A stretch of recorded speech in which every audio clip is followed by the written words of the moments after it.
বেশি গুরুত্বপূর্ণ বলে আমি মনে করি।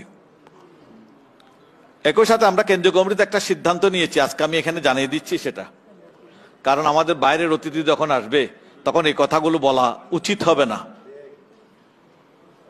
তো আপনারা যারা এসে গেছেন কথাটা মনে রাখবেন, কেন্দ্রীয় কমিটিতে একটা সিদ্ধান্ত হয়েছে, শিয়া তো অনেক পরের ব্যাপার, যারা গদির হুকুম পালন করছে এগুলোর সাথে আমাদের প্রশ্নই আসে না, বরং যারা এতদিন আমাদের ভিতরে লুকে লুকে ছিলেন, মিনহাজুল কোরআন নামের তাহরুল কাদেরীর সাথে যাদের সম্পর্ক আছে, গাউসিয়া কমিটির পৃথিবীর যেখানে গাউসিয়া কমিটি আছে পৃথিবীর কোথাও কোনো পর্যায়ে তারা গাউসিয়া কমিটিতে থাকতে পারবে না।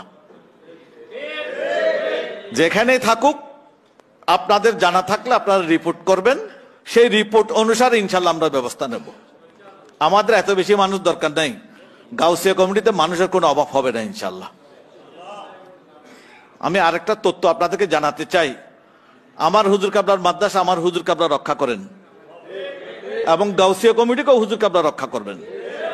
তবে আমরা চোখ কান খোলা রাখতে হবে, আমাদের একটা জিম্মাদারি আছে, সেই জিম্মাদারি আমাদেরকে পালন করতে হবে, শুধু হুজুর কাবলার উপর দিয়ে রাখলে হবে না। হ্যাঁ, আমরা যখন কিছুই করব না তখন আমার হুজুর কাবলাই নিজে হস্তক্ষেপ করবেন। তার একটা প্রমাণ আমি দিচ্ছি, আমাদের ভাইদের জানা থাকা উচিত। শিয়াইজম প্রচারের জন্য, শিয়াইজমকে এস্টাবলিশ করার জন্য যে সমস্ত দরবারকে টার্গেট করে দীর্ঘদিন ধরে চেষ্টা চালানো হচ্ছে, তার মধ্যে কিন্তু জামিয়া আহমদিয়া সুন্নিও আছে। যতগুলো বাংলাদেশের দরবার আছে সবগুলোকে একত্র করেও শিয়াইজম যতটুকু প্রচার করা যাবে না। শুধু জামিয়া আহমদিয়া সুন্নিয়াকে বাগে আনতে পারলে তার চেয়ে বেশি তারা এস্টাবলিশ হয়ে যেত। কারণ জামিয়া হচ্ছে এখানকার সুন্নিদের আদর্শ। জামিয়ার আলেমরা যদি কোনো বাতিলের পক্ষ নেই তখন তো পুরো বাংলাদেশটাই সেই দিকে চলে যাবে। এই জন্য জামিয়াকে বহু আগে টার্গেট করা হয়েছে। আজকে আমি শ্রদ্ধার সাথে স্মরণ করি শেরে মিল্লাত নঈমী সাহেব হুজুরকে।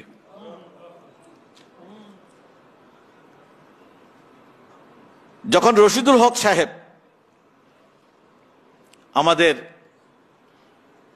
হুজুর কাবলার খাদেম, আঞ্জুমানের প্রচার ও প্রকাশনা সম্পাদক বেঁচে ছিলেন, একদিন দিদার মার্কেট গেলাম। আমরা গেলেই ওখানে রশিদ সাহেবের সাথে একটু দেখা করতাম, কারণ উনি সবসময় আমাদেরকে সহযোগিতা করতেন। যখন যেটা বলতাম সেটা উনি আঞ্জুমান থেকে আমাদেরকে পৃষ্ঠপোষকতা দিতেন।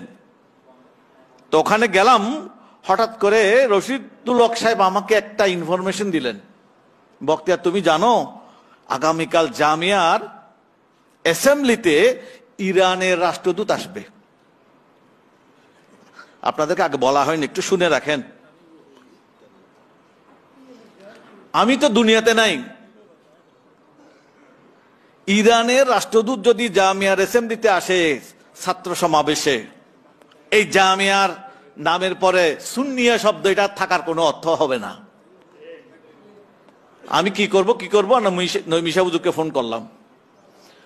ফোন করে আমি নঈমী সাহেব হুজুরের সামনে ভালো করে কথাই বলি না, সেই জায়গায় কিন্তু আমি নঈমী সাহেব হুজুরের উপর এক ধরনের আবেগপ্রবণ হয়ে গরম হয়ে গেছি।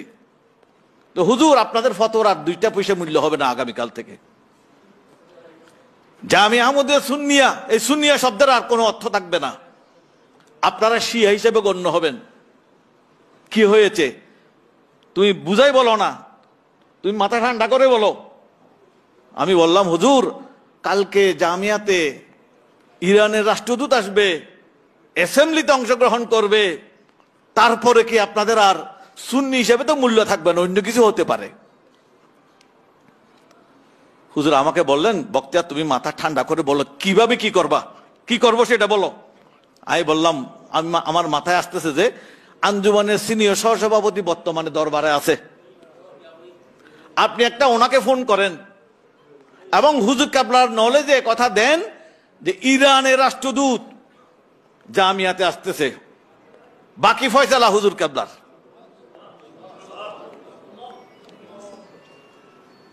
মানে কয়েক ঘন্টার ব্যবধানে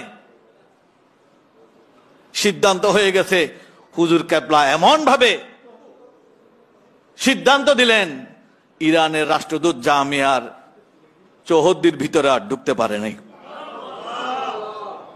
এই জন্য বলছি, হয়তো কোনো উসিলে আমিও ওখানে, আমার হুজুর কেবলা আমাকে খেদমতের সাথে সম্পৃক্ত করেছেন, শেরে মিল্লাতকে সম্পৃক্ত করেছেন, আঞ্জুমানের সিনিয়র সভাপতি আলহাজ মোহাম্মদ মহসিন সাহেবকে সম্পৃক্ত করলেন, রশিদুল হক সাহেবকে সম্পৃক্ত করলেন, কিন্তু হুজুর কেবলার কাজ যেভাবে করানো দরকার সেভাবে করে ফেলেছেন।